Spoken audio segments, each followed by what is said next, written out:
I never thought I'd be reading divorce papers while sitting in a forward operating base in Afghanistan, but life has a way of blindsiding you when you least expect it. The notification came through on my phone during what should have been a routine Tuesday morning in Kandahar province. I'd just finished a patrol, my gear still caked with desert dust, when I saw the email from a law firm I'd never heard of. Dissolution of marriage proceedings. Marcus Thompson versus Sarah Thompson.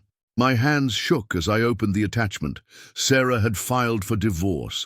After 8 years of marriage, she'd decided she was done while I was 7,000 miles away, risking my life for my country. But that wasn't even the worst part. Our joint savings account, $40,000 we'd been saving for a house, was completely empty. Staff Sergeant Rodriguez found me staring at my phone 20 minutes later. "Tommy, you look like hell. What's going on?" I couldn't even form words. I just handed him the phone and watched his expression change from concern to pure rage. Within an hour, word had spread through our unit. These guys had become my brothers over 10 months of deployment, and seeing one of their own get blindsided like this brought out their protective instincts. "That's cold, man," Private Williams said that evening as we gathered behind the mess tent. "You're over here dodging IEDs, and she's back home stealing your money." The next few weeks were a blur of long-distance phone calls with lawyers, trying to coordinate legal action while maintaining my duties as a combat engineer. My attorney, Mrs. Henderson, explained the harsh reality. Sarah had acted quickly and efficiently, draining the account before any freeze could take effect. "The good news," she told me during a satellite phone call at 3 in the morning, "is that this behavior won't look good to family court judges." But legal strategy felt meaningless when I was dealing with the emotional devastation. I'd met Sarah when she was working as a nurse at the Cleveland VA hospital. She'd understood military life, or so I thought. We'd talked for hours about the challenges of deployment, the sacrifices we'd both have to make. Looking back, I wondered if any of it had been real. Captain Morrison called me into his office after 3 weeks of my obvious distraction.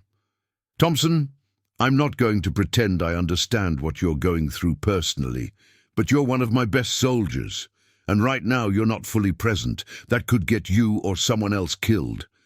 He was right. Combat engineering required absolute focus. "Sir, I won't let this compromise the mission." "Good. But I want you talking to Chaplain Bennett regularly, and if you need time for legal calls, you come to me directly." Chaplain Bennett turned out to be exactly what I needed. A former Marine who'd found ministry after his own divorce, he helped me cut through the emotional fog. "Son, you're dealing with grief, not just for your marriage, but for the future you thought you were going to have. That's real, and it takes time." His advice was practical too. Document everything. In legal proceedings, emotion doesn't matter. Facts do. Meanwhile, my unit had essentially adopted my situation as their own cause. Rodriguez organized poker games to keep me occupied. Williams shared care packages from home. Jackson helped me understand the legal process, despite his own cynicism about marriage. 6 weeks after receiving the papers, we were cleaning weapons after a long patrol. When Private Chen asked the question everyone was thinking, "Tommy, do you think you'll ever trust someone again?" "I don't know, Chen. Right now it feels impossible. But I can't live assuming everyone's going to betray me." Sergeant Rodriguez shook his head. "Not everyone's like your ex-wife. Don't let her poison your perspective on everything." 3 months later, our deployment was extended another 4 months. Under normal circumstances, this would have been devastating. For me, it felt like a reprieve. More time to focus on the mission, more time to work on my legal case, more time to figure out who I was going to be when I finally made it home. Christmas in Afghanistan was spent with my makeshift family of soldiers, sharing care packages around a tiny tree made from camouflage netting. When it was my turn to share what I was grateful for, I surprised myself. I'm grateful for learning who I really am, and for finding out that the people who matter are the ones who stand by you when everything falls apart. The C-130 touched down at Dover Air Force Base on a grey February morning. After 15 months deployment, I should have felt relief. But instead, I felt suffocating dread. In all my fantasies about coming home, Sarah had been waiting. Now I was returning to a studio apartment I'd never seen, furnished with whatever I could afford after legal fees. The divorce proceedings had dragged on for months. Mrs. Henderson had managed to recover about 60% of the stolen money, but the legal battle was finally over. I was officially single, starting from scratch at 32. My apartment was basic: couch, bed, table. It felt like a monk's cell, but it was mine. No shared memories, no reminders, just a clean slate. 3 days after returning, Mrs. Henderson called with updates. "Marcus, we've uncovered something significant. Sarah had been planning this for months, and there's evidence of an affair with a doctor at her hospital. This changes everything about her motivations." The revelation hit me like a physical blow. The systematic betrayal was even worse than I'd imagined.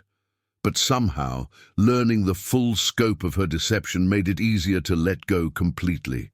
I threw myself into civilian life with military precision. Job interviews at construction companies, therapy sessions with Dr. Patricia Kim at the VA, and a veteran support group that met at a small cafe downtown. Morrison and Associates hired me as a project engineer. Bridge construction and highway projects throughout Ohio, work that drew directly on my military experience with explosives and structural engineering. My supervisor, Jennifer Walsh, was direct and competent, reminding me of the best officers I'd served under. "Are you looking for a career or just a job while you figure things out?" she asked during my interview. "I want to build something meaningful in civilian life. This feels like the right place to do that." The work was challenging in new ways: budget constraints, regulatory requirements, coordinating multiple contractors. But the fundamental principles were the same: attention to detail, clear communication, understanding that people's lives depended on quality work. My first major project was replacing a 1960s bridge in suburban Cleveland. Working with the survey team, mapping existing structures, identifying complications, it reminded me of reconnaissance missions, except instead of enemy positions, I was looking for underground utilities and soil issues. Mike Santos, the survey team leader and former Navy Seabee, became a close friend. He understood the adjustment challenges without explanation needed. "The hardest part wasn't learning the technical stuff," he told me. "It was learning to work at a different pace. In the military, everything was urgent. Here you balance urgency with efficiency." The Thursday evening support group became my anchor. About 8 veterans dealing with different challenges, led by Dave, a Marine who'd served in Iraq and Afghanistan. We didn't do formal introductions. Share what you want, when you want. Sometimes just listening was enough. Carol, a medic from Afghanistan, talked about her struggle with depression. I kept thinking I was broken, that I'd never be normal again. But what I learned is that normal is relative. I'm different now, and that's okay. Tom, a Navy veteran whose wife had left during deployment, offered perspective. Not everyone is cut out for military life. That doesn't make them bad people, just incompatible. "You're not alone in this," Dave told me after my first meeting. "None of us are." Over the following months, I developed a routine: therapy twice weekly, legal meetings, support group, and running. The physical exertion helped more than expected. The rhythm, the burning lungs, the familiar discomfort that felt grounding. During one morning run, I encountered Sarah for the first time since deployment. She was in a car with a man, presumably the doctor. They were laughing, looking comfortable together. I stopped and stared for a moment. The anger I expected didn't come. Instead, I felt strange closure. This was real. This was actually happening. Seeing her with someone else made letting go easier. 6 months after homecoming, Jennifer promoted me to lead engineer on a major highway interchange project. "You've exceeded expectations," she said. "I think you have potential for senior management." The recognition felt like validation of the work I'd put into rebuilding my life. I was establishing myself professionally, developing meaningful friendships, learning to trust my own judgment again. Linda was the waitress at the cafe where our support group met. She'd been putting herself through nursing school while working, and she'd been the one who first suggested I check out the veterans group. Her brother was Army, deployed 3 times, so she understood the adjustment challenges. "There's a look you guys have when you first get back," she told me during that first conversation. "Like you're still figuring out how to be around people again." After months of casual conversations during support group meetings, Linda asked me to dinner. "Somewhere other than here," she said with a smile. I was surprised but pleased. It had been over a year since I'd considered dating. "I should warn you that I'm still figuring out how to do this. It's been a while. We can figure it out together." Our first real date was dinner in Little Italy, followed by a walk through the cultural gardens. Linda was thoughtful, intelligent, and had chosen a career focused on helping people. She told me about her nursing school experience, her brother's PTSD struggles, her family. I told her about the divorce, the legal battles, the support group, rebuilding my life. "You know what I admire about you," she said, as we walked through the Veterans Memorial Garden. "You didn't let what happened make you bitter. You're still willing to be vulnerable, still willing to take risks." I had good help. I learned that isolation is the enemy. We started seeing each other regularly. Linda was patient with my occasional anxiety, understanding when I needed space, supportive when legal complications surfaced. She never pushed for more than I was ready to give, but never let me retreat completely. 6 months into our relationship, she met my support group at Dave's birthday barbecue. She fit in naturally, listening to war stories without judgment, offering medical advice when needed, making everyone comfortable. "She's good for you," Carol told me privately. "You seem more relaxed, more like yourself." The bridge project was nearing completion, and Jennifer offered me project management certification.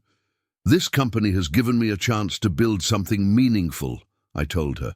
"I want to continue growing here." That evening I called Rodriguez in Texas. He was doing well, working as a supervisor and taking evening classes. "Tommy, that's fantastic news. You've come a long way from Afghanistan." "Yeah, it's been a journey, but I'm finally in a good place." "You sound like it." "How are things with Linda?" "Good, really good. She's honest, supportive, actually cares about the work I do. It's nice to be with someone who builds you up instead of tearing you down." "That's what you deserve, brother." 2 years into my relationship with Linda, Sarah called out of the blue. I almost didn't answer the unknown number, but something made me pick up. "Marcus, it's Sarah. I need to talk to you. In person." My stomach dropped. What could we possibly have to discuss? "There are things I need to explain, things you deserve to know." Linda was beside me, offering silent support. "Fine. One conversation. Public place, time limit, and Linda will be there." "Marcus, some of this is personal. Those are my terms. Take them or leave them."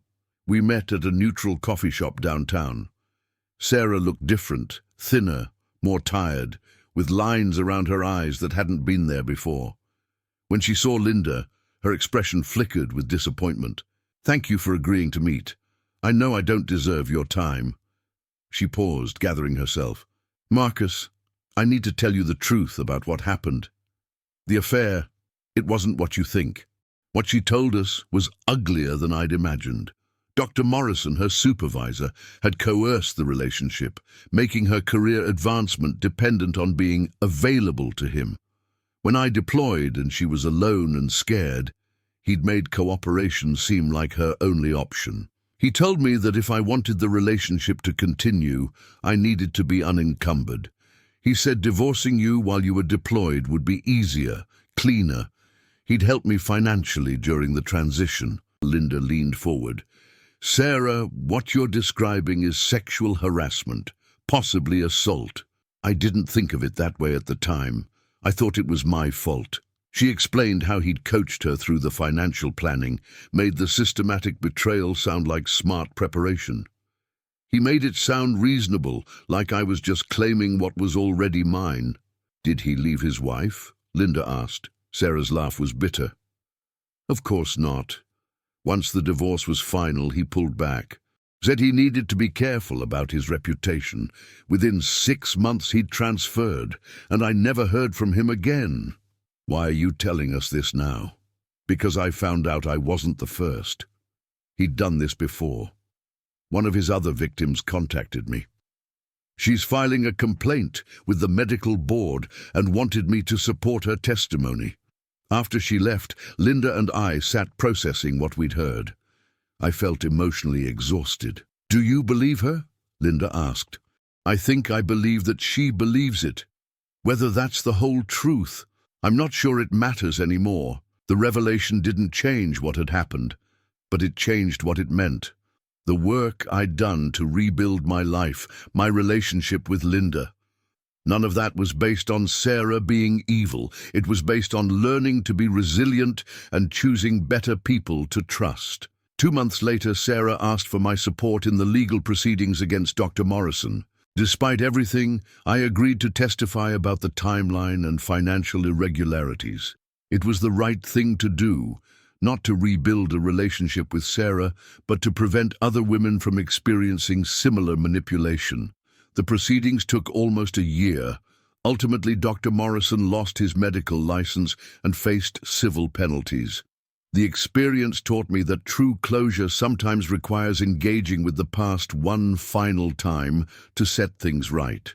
Linda and I bought a house together 6 months after the coffee shop meeting, a small colonial with a good yard, close to both our jobs and the cafe where our support group met. It felt like the final step in building the life I'd envisioned when I first returned from deployment. The house had a workshop in the garage for my woodworking hobby. Linda converted a spare bedroom into a home office for the nursing education courses she'd started teaching part-time. We were building something entirely our own. One evening on our back porch, watching the sunset, Linda asked something that caught me by surprise. Do you ever think about having kids? Yeah, I do. I think I'd like to be a father someday, but I want to make sure we're ready. I want my kids to grow up with parents who trust and respect each other. I think we're building that kind of home. Looking at Linda, at the house we'd bought together, I realized she was right.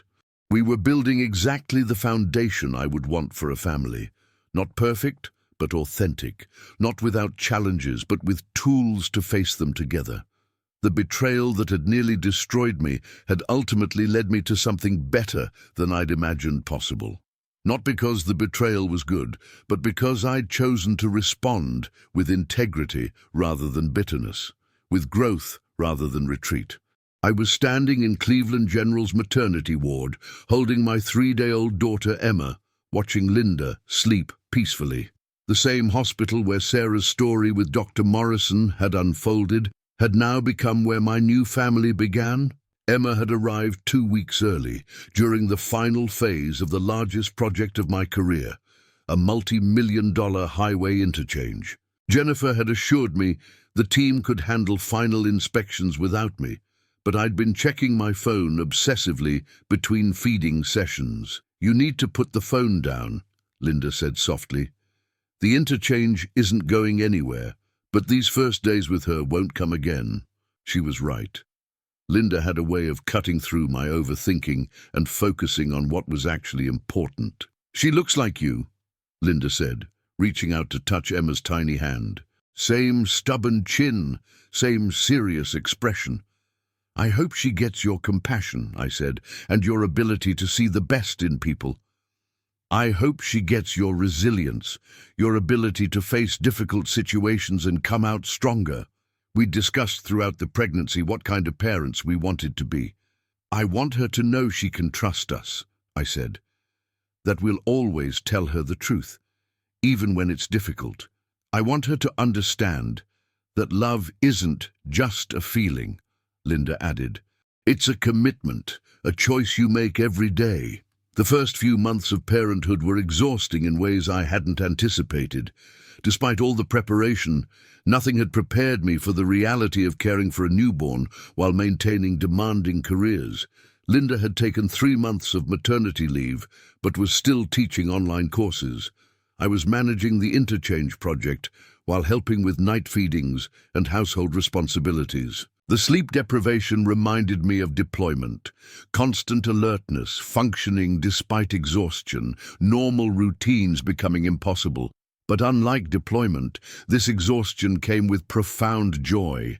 Every sleepless night was an investment in Emma's well-being, every sacrifice motivated by love rather than duty. Mike Santos, who had 3 children, was incredibly supportive during this transition. The first year is survival mode, he told me during lunch when I was struggling to stay focused. Don't worry about being perfect, just focus on being present and consistent. The interchange project was completed on schedule and under budget, earning state recognition and my promotion to senior project manager. But the achievement felt different than previous victories. It was satisfying, but it wasn't the most important thing anymore. That shift in priorities felt healthy and grounding. Linda returned to work when Emma was 4 months old. The transition was difficult for all of us. Linda struggled with leaving Emma, I worried about logistics, and Emma had to adjust to daycare. But gradually, the routine settled. Emma thrived, developing social skills and adapting to structure. Linda found that work recharged her in ways that made her a better mother. I learned to be more efficient, more focused during work hours, more present during family time. The support group had evolved as members married and started families, but the core group still met monthly. Now our conversations focused on parenting, career advancement, building meaningful civilian lives. We're all dealing with normal problems now, Carol observed when Emma was 6 months old. Daycare logistics, mortgage payments, career decisions. 5 years ago, we were dealing with PTSD, divorce, unemployment. This feels like progress. She was right. The problems we discuss now were problems everyone faced. Balancing work and family, managing finances, maintaining relationships.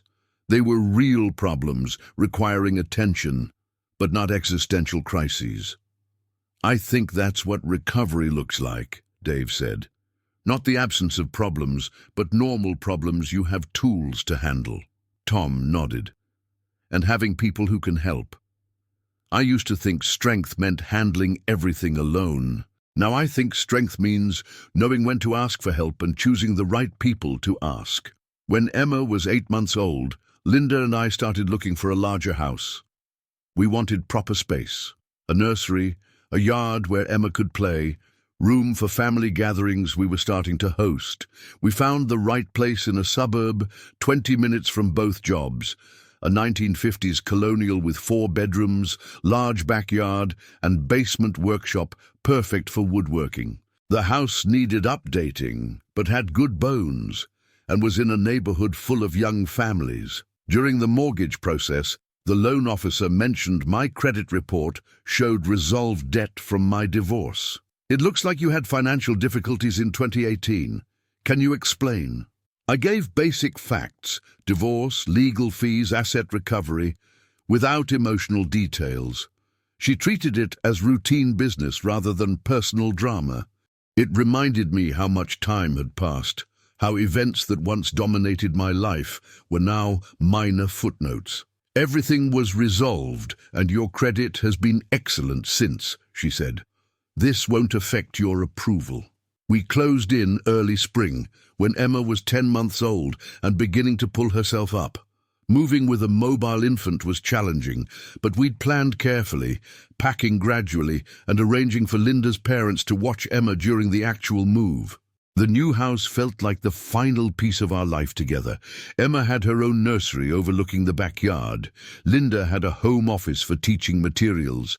I had workshop space for relaxing projects. But more than physical space, the house represented establishment of our own family traditions. We hosted our first Thanksgiving that fall, with Linda's parents, my father, Mike's family, and support group members. Watching Emma crawl around surrounded by people who cared about her felt like the fullest expression of the life I'd hoped to build. "She's going to grow up thinking this is normal," Linda said as we cleaned up. "All these adults who aren't related but love her anyway. She's going to assume that's how families work." "That's not a bad assumption," I said, thinking about Dave's patient explanations, Carol's medical expertise, Mike's practical wisdom. She could do worse than growing up surrounded by people who've learned to be resilient and supportive. As Emma's first birthday approached, Linda and I reflected on how much had changed. We'd navigated the transition to parenthood, advanced in careers, bought a house, deepened relationships, but more importantly, we'd proven we could handle major changes together. The birthday party was small but meaningful. Close family and friends, simple decorations, cake Linda made herself. Emma was too young to understand, but seemed to enjoy the attention and colourful wrapping paper more than actual gifts. During the party, I watched interactions between guests. Linda's parents helping with food, Mike's teenage son patiently showing Emma how to stack blocks, Carol taking pictures and ensuring everyone felt included. This was the community we'd built, the network that would help shape our daughter's understanding of the world. Later, after Emma was in bed and guests had gone home, Linda and I sat on our back deck sharing a beer and watching sunset. It had been a perfect day, but more than that, it felt like culmination of years of intentional choices and gradual growth. "Do you ever think about where we'll be in 5 years?" Linda asked. "When Emma's in kindergarten, we're more settled, we've figured out more of this parenting thing." "I think about it sometimes. But honestly, I'm trying to stay focused on where we are now. This feels pretty good." It did feel good. Not perfect. We still struggled with work-life balance, still had disagreements, still faced normal challenges of marriage and parenting, but we'd built something solid and authentic based on shared values and mutual respect.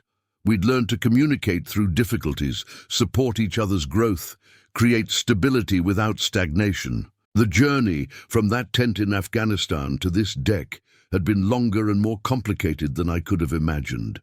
But every challenge had contributed to who I'd become. Every setback had taught something essential about resilience and choice, and the importance of surrounding yourself with people who build you up.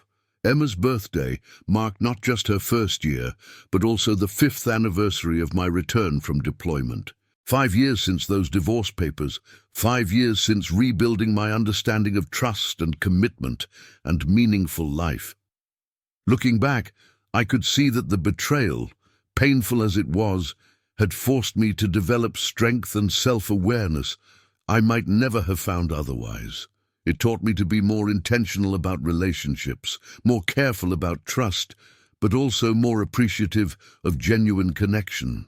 The life I was living now, career, marriage, daughter, community, was richer and more authentic than anything I'd had before.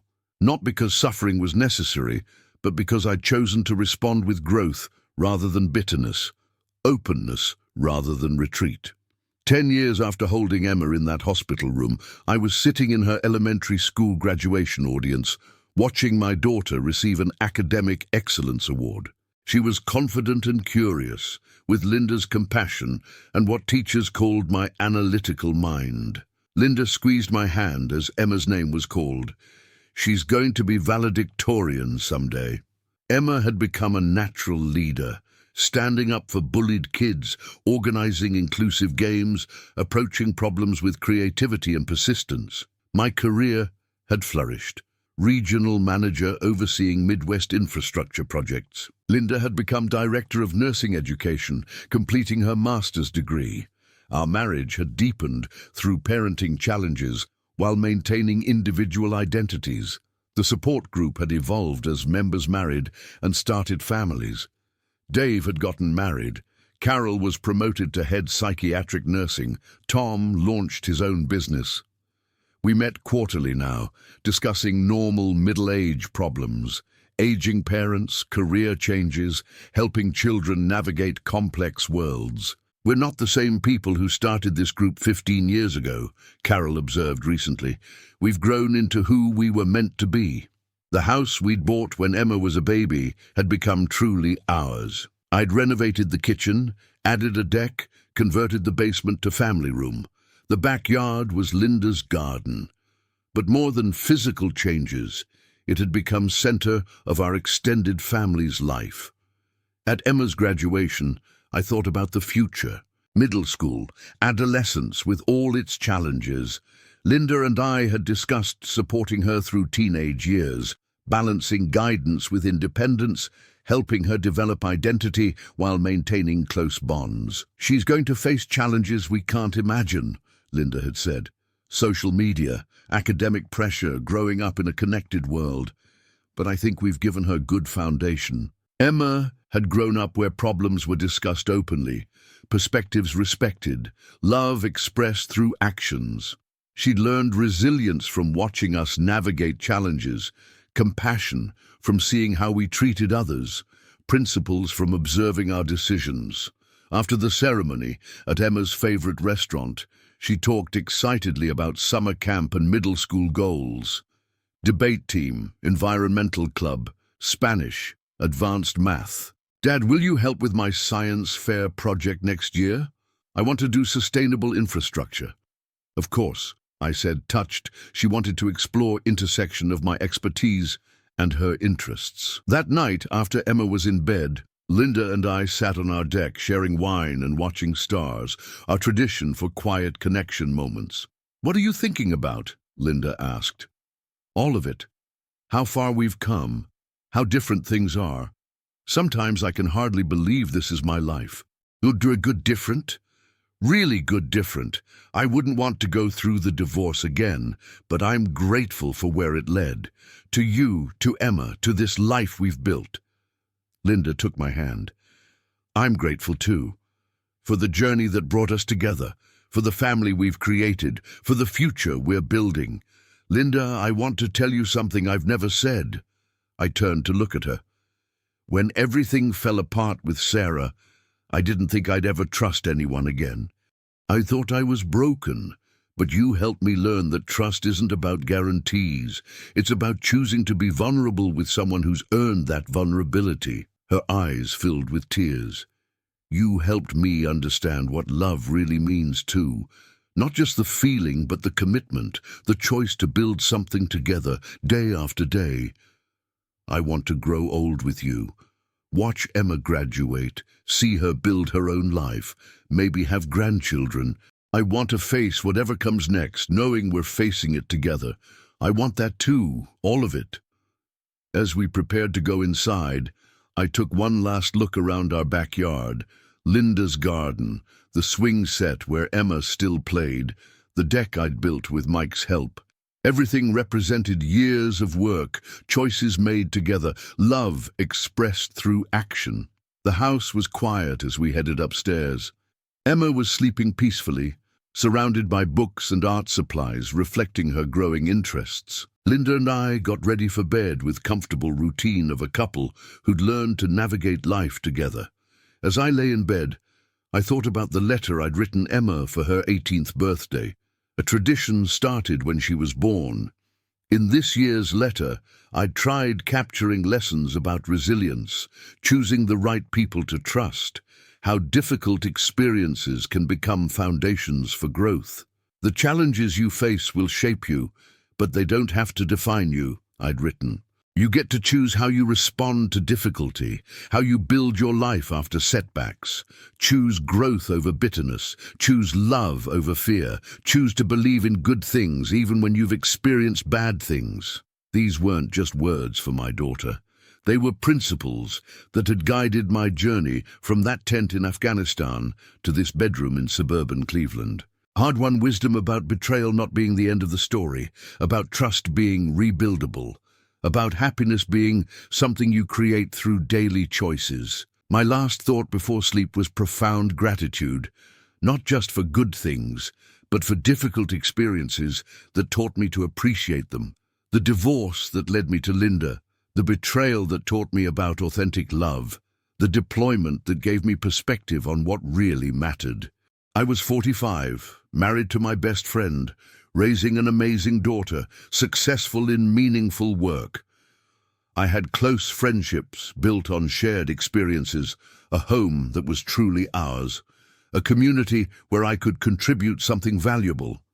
It wasn't the life I'd planned at 25. It was better. It was real. It was built on tested trust, proven resilience, and love that grew stronger through challenges. As I drifted off to sleep, I could hear Emma reading under her covers with a flashlight, a habit inherited from Linda. Soon, she'd be in middle school, then high school, then college, then building her own life. But tonight, our family was together under one roof, safe and happy and planning for tomorrow. Tonight, the bridges I'd built, literal and metaphorical, were solid and strong. Tonight, everything was exactly as it should be. The journey from betrayal to trust, from isolation to community, from brokenness to wholeness had taken 15 years. But lying in the darkness, surrounded by the quiet sounds of my family sleeping, I knew every step had been worth it. This was what building a life looked like. This was what love looked like. This was home.